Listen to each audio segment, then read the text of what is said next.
আসসালামু আলাইকুম রহমতুল্লাহি ওবরকাতুহু। সম্মানিত দর্শক, সারা বাংলাদেশে এখন তারেক ঝড় চলছে, তারেক জ্বরও চলছে। ঝড় মানে কালবৈশাখীর ঝড় নয়, এটি বাতাসের প্রবল ধাক্কা। চারিদিকে শুধু তারেক রহমান সাহেবের কর্মকাণ্ড এই গত কয়েকদিনে, এগুলো নিয়ে খুব ইতিবাচক আলোচনা হচ্ছে। এটিকে আপনি তারেক ঝড় বলতে পারেন। আর তারেক জ্বর চলছে। ইতিমধ্যে তিনি যে সকল সিদ্ধান্ত নিয়েছেন, যে সকল কথাবার্তা বলেছেন, সেগুলো যদি শেষ অবধি বাস্তবে রূপ লাভ করে, তাহলে তার যারা প্রতিপক্ষ, রাজনৈতিক প্রতিপক্ষ, তারা জলে স্থলে অন্তরিক্ষে মানে একেবারে এমনি এমনি না খেয়ে মরে যাবেন। একটা ব্যাং বা যে কোনো একটা প্রাণীকে অভুক্ত অবস্থায় যদি রেখে দিলে সে যেভাবে মরে যায়, তারেক রহমান সাহেব এখন যে কাজগুলো করা শুরু করেছেন, এগুলো যদি শেষ পর্যন্ত করতে পারেন, তার রাজনৈতিক প্রতিপক্ষ এভাবে শুকিয়ে যাবে। এজন্য এটাকে আমি জ্বর বলছি, যে জ্বর হলে মানুষ যেভাবে কাঁপে, তো ওইরকম তারেক সাহেবের যারা প্রতিপক্ষ তারা সেভাবে কাঁপছে। প্রথমত যে শুরুটা কিন্তু জামাত দিয়ে হয়েছে, একটি ভালো কাজ। জামাতের যারা নেতাকর্মী তারা যখন বললেন যে আমরা কোনো সরকারি প্লট নেব না এবং ট্যাক্স ফ্রি গাড়ি নেব না, এটা বিএনপির একটা চাপ সৃষ্টি করলো। তো সঙ্গে সঙ্গে কিন্তু আবার বিএনপি বলে ফেলল যে তাদের সংসদ সদস্য যারা আছেন তারা কোনো সরকারি প্লট নেবেন না আর কোনো ট্যাক্স ফ্রি গাড়ি নেবেন না। এটা এই মুহূর্তে আমি মনে করি বাংলাদেশের জন্য সুসংবাদ। আর এই সুসংবাদ দেওয়ার জন্য আমি অন্তরের অন্তঃস্থল থেকে জামাতের আমির সম্মানিত মোহতারাম জনাব ডক্টর শফিকুর রহমান এবং তার সঙ্গী সাথী যারা মজলিসের শুরার সদস্য এই সিদ্ধান্ত নিয়েছেন, তাদের সবাইকে ধন্যবাদ জানাচ্ছি। আর জামাতের এই যে ভালো কর্মটিকে যে বিএনপি অনুসরণ করেছে, এই জন্য তাদেরকেও ধন্যবাদ। এবং আগামীতে বিএনপি এমন নজির স্থাপন করবে যা কিনা জামাত অনুসরণ করতে বাধ্য হয়। এই গাড়ি এবং প্লট এই বিষয়গুলো নিয়ে কথা বলবো, এটা খুব দৃষ্টিকটু। যদিও সংসদ সদস্য হিসেবে মানে অনেকে গাড়ি নিয়েছেন, আমিও নিয়েছি, অনেকে প্রায় সবাই গাড়ি নিয়েছে, আমিও নিয়েছি, কিন্তু বেশিরভাগ লোক এই গাড়িগুলো বিক্রি করে দিয়েছে। আমি আজকের ভিডিওর মাধ্যমে বললাম যে সরকার যদি সিদ্ধান্ত নেয় যে অতীতে যারা গাড়ি কিনেছেন, যারা অতীতে গাড়ি নিয়েছেন ট্যাক্স ফ্রি গাড়ি, এই গাড়ি ফেরত দিতে হবে। আমার গাড়িটি এখনো আছে, আমি ফেরত দেব, আমি সঙ্গে সঙ্গে ফেরত দিতে রাজি। এই জিনিসগুলো দরকার নেই আমার। আমি একেবারে সরকারি পুলে আমার গাড়িটা 2011 সনে নিয়েছি। 2011 সনে যেভাবে ছিল ওভাবেই আছে, ওভাবেই আছে, সুন্দরভাবে আছে। আমি এটা ফেরত দিয়ে দেবো সরকারি পুলে। আমার যে ইম্পোর্ট মূল্য যেটা আমি কিনেছি যে টাকা দিয়ে, সে টাকাটা দিলেই হয়ে যাবে। এলসি ভ্যালু যেটা আছে সেই এলসি ভ্যালুটা দিলেই হয়ে যাবে। আমি সরকার আমাকে টাকা দেবে, আমি সরকার গাড়ি নিয়ে নেবে, এরপরে সরকার এটা পরিবহন বলে ব্যবহার করতে পারবে, আমি রাজি। তো এনিওয়ে, আমি এটা আহ্বান জানালাম। আর যেটা ভবিষ্যতে আমি বলতে চাই, তারেক রহমান সাহেব যে কাজগুলো করছেন খুবই ব্যতিক্রম। যেমন তিনি নিজের গাড়িতে করে ঘুরবেন, গাড়ির তেল নেবেন না, ব্যক্তিগত ড্রাইভারে চলবেন, তার প্রোটোকল থাকবে না। কেবলমাত্র আগে যেখানে প্রধানমন্ত্রীর আগে পিছে 8টি করে নাকি গাড়ি থাকতো, আমি জানি না এটা, এখন এটাকে 4টি করে গাড়ি থাকবে। এটাও তিনি বাদ দিতে পারেন, ডাজ নট ম্যাটার। তাকে তিনি এইভাবে কাজ করলে কেউ তাকে মারবে না। আননেসেসারি এই সকল ভুং ভাং করে দেখা গেল যে এসএসএফ বা বিভিন্ন বাহিনীর যারা লোকজন আছে তারা অতিরিক্ত কতগুলো টাকা নিয়ে নেয়। এই যে এসএসএফ বা পিজিআর, বাংলাদেশের পিজিআর এসএসএফ, মানে একের মাত্র বিদেশি লোকদেরকে গার্ড অফ অনার দেওয়ার ছাড়া পিজিআর এর কোনো কাজ আছে, মানে প্রেসিডেন্ট গার্ড রেজিমেন্টের কোনো কাজ আছে? I do not think so.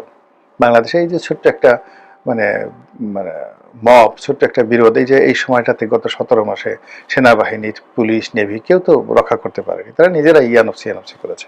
ফলে জনগণের শক্তির উপর দিয়ে রাজনৈতিক দলগুলোর আর কোনো শক্তি নেই। যে ভালোবাসা তারেক রহমান সাহেবের আছে, তার এই সমস্ত কোনো কিছু দরকার নেই। তার ব্যক্তিগত সিকিউরিটির জন্য এসএসএফ বা পুলিশই যথেষ্ট, মোর দেন এনাফ। সবচেয়ে অত্যাধুনিক অস্ত্রশস্ত্র বা এসএসএফ নিয়ে তো শেখ হাসিনা থাকতে পারেননি। তিনি মাত্র 1 ঘন্টা সময় চেয়েছিলেন কাপড় চোপড় গোছানোর জন্য, সেটাও হয়নি। তো কাজে এটা তারেক রহমান সাহেবের দুর্ভাগ্য আসলে শেখ হাসিনা যতটুকু সময় পেয়েছেন, হেলিকপ্টার ওঠার সময় পেয়েছেন, তিনি হেলিকপ্টার ওঠার সময় পাবেন না। তো কাজেই তাকে জনগণকে রাজি খুশি করতে হবে, যেটা তিনি এখন করার চেষ্টা করেছেন। তাকে স্বাগত ধন্যবাদ জানাই যে তিনি এই প্রধানমন্ত্রী যে ভুংভাং এটি কমিয়ে দিয়েছেন। দ্বিতীয়ত হলো যে আমার অনুরোধ থাকবে তার প্রতি, তিনি ওই যে বিদেশে যে লাট বহর নিয়ে ডক্টর মোহাম্মদ ইউনূস গেছেন, তারপর বিদেশে যে লাট বহর নিয়ে প্রধানমন্ত্রী শেখ হাসিনা যেতেন, তারপরে প্রধান উপদেষ্টা যেতেন, এই লাট বহরটাকে তাকে বাদ দিতে হবে। লাট বহরটা বাদ দিতে হবে। জাতিসংঘে ভাষণ দেওয়ার জন্য তার যাওয়ার দরকার নাই, তার পররাষ্ট্রমন্ত্রী যথেষ্ট। না, এগুলো আননেসেসারি। এই জাতিসংঘে গিয়ে তিনি ঘোরাফেরা করার চেয়ে তিনি যদি এই পঞ্চগড়ে যান বা অন্য এলাকাতে যান, লোকজনের সাথে কথাবার্তা বললেন, এটা তার উপকার হবে। তিনি তো লন্ডনে থাকতে কোনোদিন লর্ড সভাতে, ওই বিভিন্ন জায়গাতে, কমন সভাতে, তারপরে বিশ্বের বিভিন্ন রাজপ্রাসাদগুলোতে ক্ষমতার জন্য ঘুরে বেড়াননি। তিনি তো ওই কাফেতে বসছেন, মেট্রোতে ঘোরাফেরা করছেন, জুতো পরে রাস্তায় একাকে ঘোরাফেরা করছেন, কিন্তু আল্লাহ তার তকদিরে রেখেছিল তিনি তো সেখানে চলে আসছেন। ফলে ওই জাতিসংঘ বিভিন্ন রাজাবাদশাদের সাথে বন্ধু ছবি, রাষ্ট্রদূতদের সাথে দহরম বরম দুই পয়সার কাজে আসে না, কারো কাজে আসে না। এক্ষেত্রে কি হবে, শেখ হাসিনার জমানাতে বা ডক্টর মোহাম্মদ ইউনূসের জমানাতে হাজার হাজার কোটি টাকা কেবলমাত্র বিমান ভাড়া এই সমস্ত ভুংভাং করে বিদেশে ভ্রমণে ব্যয় হয়েছে। উনি এটা বন্ধ করতে পারেন যে না, আমি এই কাজগুলো করব না, যেখানে যাওয়া দরকার আমি একা যাব, আর নিজের ব্যাগ নিজে টানবো। অতীতে যেভাবে আমি আমার ব্যাগ টেনেছি, প্রধানমন্ত্রী হিসেবে আমি আমার ব্যাগ টানবো। প্রধানমন্ত্রী হওয়ার আগে আমি প্লেন থেকে নেমেছি, আমি সেম কাজ করব। মানুষ মাথায় করে নাচবে, মানুষ মাথায় করে নাচবে। এরপর যে জিনিসটি হচ্ছে যে তিনি যে প্রধানমন্ত্রীর অফিসের যে আপ্যায়ন, এই আপ্যায়নটা বাদ দিতে পারেন। ওখানে কোনো আপ্যায়ন দরকার নেই, এবং এই কাজে হাজার হাজার কোটি টাকা খরচ করা হয়েছে। প্রধানমন্ত্রীর বাসায় সেই অবকাশ থেকে খাবার আসবে, তিনি কয়দিন পর পর বিভিন্ন লোকের ভোজ সভার আয়োজন করবেন, পিঠাপুলি পায়েসের আয়োজন করবেন। এই সমস্ত মানে তার যদি করতে হয়, তিনি বিভিন্ন প্রাইভেট কোম্পানিকে যদি ইভেন্ট ম্যানেজমেন্টে দিয়ে দেন যে ঠিক আছে, এখানে ওই আকিজ গ্রুপের ব্যানার থাকবে, গণভবনে বঙ্গভবনে তারা এই অনুষ্ঠান করবে, তিনি দেখবেন যারা করতে চায় তারা করবে, আদারওয়াইজ এই সমস্ত অনুষ্ঠান তিনি রাজকোষ থেকে একটা পয়সা খরচ করবেন না। বিশ্বাস করেন, একেবারে তাকে বাদশাহ নাসিরুদ্দিনের মতো মানুষ ভালোবাসবে, শ্রদ্ধা করবে। আমি এই অবস্থা। আর একটা বিষয় যেটা তারেক জ্বর এবং তারেক ঝড় সম্পর্কে বলতে চাই, এটা যদি তিনি করতে পারেন তিনি অমরত্ব লাভ করেন। সেটা হলো এই যে সংসদে যে সংরক্ষিত মহিলা আসন, সংরক্ষিত মহিলা আসন, এই মহিলা আসনে দলের যে মনোনয়ন, এটা খুব জঘন্য। এই এরশাদ সাহেব এই জিনিসটা শুরু করেছিলেন, এবং ওই সময়টাতে এটাকে নিয়ে বলা হয়েছিল যে সংসদে 30 সেট অলংকার, সুন্দরী সুন্দরী নারীদেরকে এরশাদ সেই এমপি বানিয়েছিলেন, 30 জনকে বানিয়েছিলেন। তারা এসে সেজে গুজে সংসদে বসে থাকতো। এদের সংসদে মানে বসে রাষ্ট্র পরিচালনা, সংসদ পরিচালনা, দেশ পরিচালনা, নারীদেরকে রিপ্রেজেন্ট করা, মানে ন্যূনতম যে 1% একটা সিঙ্গেল উদাহরণ আছে আমি সেই এরশাদের জমানা থেকে আজ পর্যন্ত দেখিনি এই সংরক্ষিত মহিলা আসনের। বরং এদের কারণে অনেক সমস্যা হয়। সংসদে এরা বসে থাকে, যেভাবে কথাবার্তা বলে, ঘেঁষাঘেঁষি করে, যাদের একটু অভ্যাস খারাপ তারা পুরুষদের সাথে ঢলাঢলি করে, ক্ষমতা পেতে চায়, মন্ত্রীদের সাথে রং করে, নানা রকম। আবার এই মনোনয়ন পাওয়ার জন্য কি সে জঘন্য কর্মকাণ্ড হয়। অনেক স্বামী তার বউ পাঠায় দেয়। আমি কি বলবো, এই রোজার মাসে, এই আজকে রোজার দিনে প্রথম রোজাতে এই ধরনের কথাবার্তা বলতে হচ্ছে।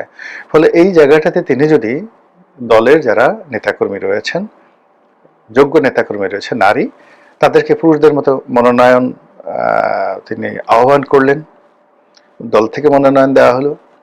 এরপরে তাদেরকে নির্দিষ্ট অঞ্চল, এই যেভাবে তাদের একটা এলাকা থাকে, এইভাবে তাদের একটা নির্বাচনী অঞ্চল দিলেন, এলাকা দিলেন, এবং সেখানে তিনি ওপেন করে দিলেন যে অন্যান্য আমার দলের প্রার্থী এরকম ঝর্ণা বেগম, এখানে জামাতের যেমন আছেন বর্ণা বেগম, অন্যান্য রাজনৈতিক দল দিতে পারে, এমনকি স্বতন্ত্র মহিলারা তারাও এখানে নির্বাচিত হয়ে আসতে পারে। একটা ইলেকশনের আয়োজন করলেন, যারা আসবেন যোগ্য, সম্মানিত, এবং তাদের প্রতি জনগণের আস্থা থাকবে। এবং এখানে এমনও তিনি করতে পারেন যে না ঠিক আছে, এখানে সংরক্ষিত নারী আসন, এখানে নারীরাই শুধু নারীদেরকে ভোট দিবে, অথবা পুরুষরা ইচ্ছা করলে দিতে পারে, নাও দিতে পারে, এইভাবে তিনি করতে পারেন। কিন্তু এই যেভাবে দলীয় মনোনয়ন, এটা যদি অব্যাহতভাবে চলতে থাকে, এই এরশাদের আমলে যে কটা খারাপ কাজ হয়েছে, এই প্লট দেওয়া, গাড়ি দেওয়া, এই সংরক্ষিত নারী আসন, এই জিনিসগুলো এরকমই হবে, এগুলো ভালো হবে না। যেভাবেও একটা ইলেকশনের ব্যবস্থা করা উচিত একটা এলাকাতে। এমনকি যে ভদ্র মহিলা হবেন তিনি তার নির্বাচনী এলাকাতে যে ইউনিয়ন পরিষদ বা যে উপজেলা আছেন সেই উপজেলার ভোট হইল, তাহলে ধরুন আপনি 60 জন উপজেলা, যার যার উপজেলাতে যে সবচেয়ে বেশি ভোট পাবে এরকম সর্বোচ্চ ভোট পাওয়া 60 জনকে আপনি মনোনয়ন দিলেন। মানে দেখা গেল যে একটা সংসদীয় এলাকাতে দুটো থানা থাকে, যদি মহিলার 60টি আসন ধরা হয় বা 100 আসন ধরা হয়, তাহলে তাদের দেখা গেল যে 4টা 5টা করে উপজেলা হবে। এই ঝামেলা করার চেয়ে বলা হয় যে না, তিনি যে উপজেলার বাসিন্দা সে শুধু সেই উপজেলায় ভোট হবে। তো সেই উপজেলায় সে যত পার্সেন্ট ভোট পেয়েছে, আবার অন্য যে উপজেলাতে হবে সে যত পার্সেন্ট ভোট পেয়েছে, এর মধ্যে সর্বোচ্চ যারা ভোট পেয়েছে তাদেরকে নিয়োগ দেওয়া হবে। এভাবে একটা ব্যবস্থা, বিকল্প ব্যবস্থা করলে তারেক রহমান সাহেবের যে গুণগান, ঝড়, তার যে জ্বর, তার সম্পর্কে জ্বর, এগুলো মানে চলতে থাকবে এবং তিনি ভালো করতে পারবেন। এবং এখন আমাদের রাষ্ট্রটি আসলে খুব গরিব, ভীষণ রকম গরিব। এখানে একজন সরকার প্রধান, রাষ্ট্রপ্রধান সরকারের টাকা তছনছ করে ক্যানালি শার্ট পরবেন, 5 স্টার হোটেল থাকবেন, ডক্টর মোহাম্মদ ইউনূসের মতো গরিবের ব্যাংকার গিয়ে এমন হোটেলে থাকবেন যে হোটেলের এক রুমের ভাড়া 40 লাখ টাকা ফর 24 আওয়ার্স। 24 ঘন্টার জন্য এক রুমের ভাড়া 40 লাখ টাকা। এই কাজটা ডক্টর মোহাম্মদ ইউনূস করে আসছে। তারেক রহমান সাহেব এই কাজগুলো করবেন না, এটা আমাদের আশা। যদি এই কাজটা তিনি করেন তাহলে এই এখন যে কাজগুলো হচ্ছে সেই কাজগুলো তার জন্য বুমেরাং হবে। বোঝার চেষ্টা করুন যে তিনি এখন যে চমকদায়ক কাজ করছেন, এই কাজ কিন্তু এরশাদ সাহেব করেছেন, তার চেয়ে বেশি। এরশাদ সাহেব বললেন যে আমি সাইকেল চালিয়ে আমার বাসা থেকে ক্যান্টনমেন্টে যাব। সবাই বলে আহা হা হা, মানুষ না যেন দেবতা, স্বর্গের দেবতা, এটা কি হয়? তিনি 1 দিন 2 দিন গেলেন, এরপরে তার জন্য মার্সিডিজ আসলো, তার জন্য এসএসএফ তৈরি হলো এবং সর্বকালের জৌলুসপূর্ণ একজন বাদশাহ হিসেবে তিনি বাংলাদেশকে 9 বছর শাসন করলেন।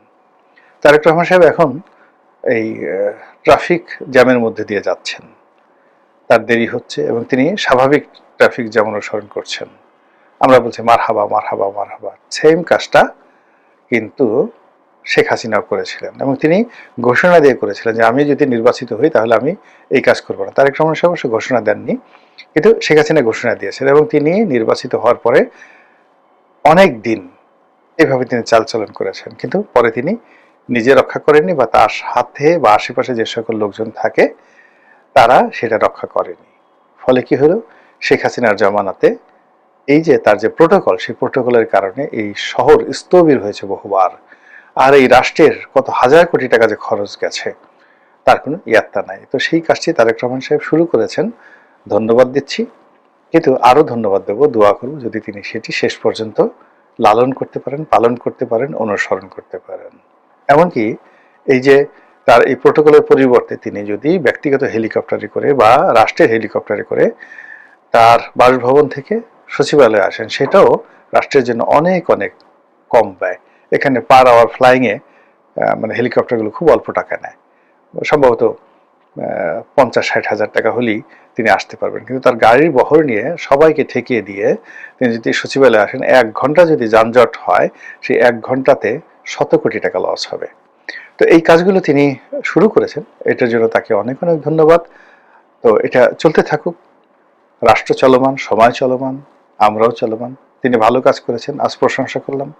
আগামীতে যদি মন্দ কাজ করেন তাহলে অবশ্যই সেটা সমালোচনা করব, কোনো রকম দ্বিধা সংকোচ ভয় ছাড়া, যেভাবে অতীতে করে আসছি। আসসালামু আলাইকুম ওয়া রাহমাতুল্লাহি ওয়া বারাকাতুহু।